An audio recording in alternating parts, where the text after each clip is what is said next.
Hi guys, it's me, Ameka Mod. Today we're diving into Godzilla 998, American reinvention of the legendary monster franchise, directed by Roland Emmerich. The version of Godzilla took a bold step in bringing Japan's iconic culture into late 90s Hollywood. But how did it hold up? Let's talk about the film story, design, action, and why it's still one of the most debated takes on the King of the Monsters. Let's read it out. The movie kicks off with nuclear testing in the South Pacific, mutating a lizard into a massive creature, or Godzilla. It heads for New York City, causing chaos as it looks for a nesting ground. We follow Dr. Nico Tompkins, played by Matthew Broderick, a scientist who studies radiation effects. He's brought in by the U.S. military to help track and understand the creature. Alongside him are Audrey, his ex-girlfriend and reporter, and French secret agent Philippe Ward, played by Jean Reno. Soon, the team discovers that Godzilla has laid hundreds of eggs inside Madison Square Garden, setting up for the film's most memorable chase sequence. Matthew Broderick brings a likable but understated performance as Nick, blending his classic everyman charm with a bit of awkward scientist energy. Jean Reynolds steals several scenes with his cool, dry humor and French secret agent flair. The rest of the cast, including Maria Polita as Audrey and Hank Azaria as Karma Animal, adds that classic late 90s disaster movie energy, a mix of humor, panic, and wide eyes amazing. However, some fans felt the characters lacked depth and that the human story didn't have the emotional pull you have expected from such a massive scale film. Usually, Godzilla 998 was ambitious for its time. The creature design took a huge turn away from Toho's traditional look.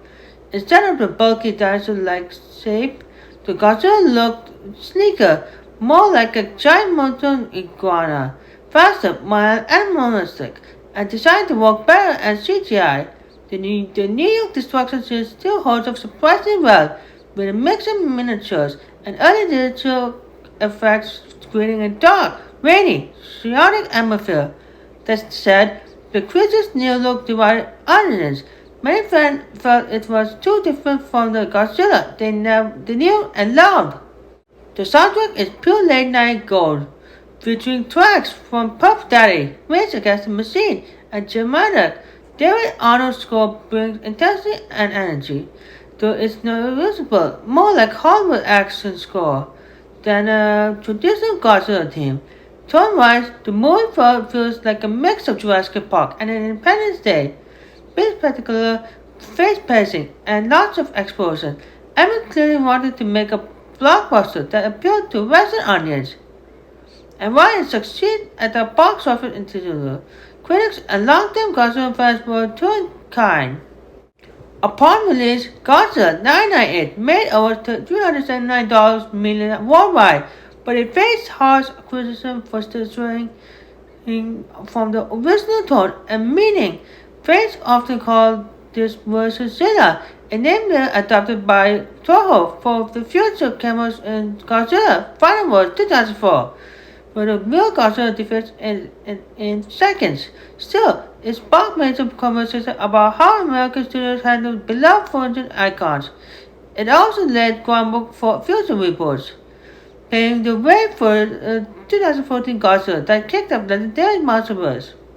So, while Godzilla 998 may not be the truest adaptation, it's a fantastic piece of 90s cinema, full of ambition, spectacular, and that era's blockbuster energy. Whether you love it or enjoy it as a nostalgic guilty pleasure, it's still worth revisiting to see how far the franchise has come. And that's all for now. And if you have not subscribed to my channel, don't forget to subscribe, like, share, comment, and thanks for watching, and I will see you again in the next video.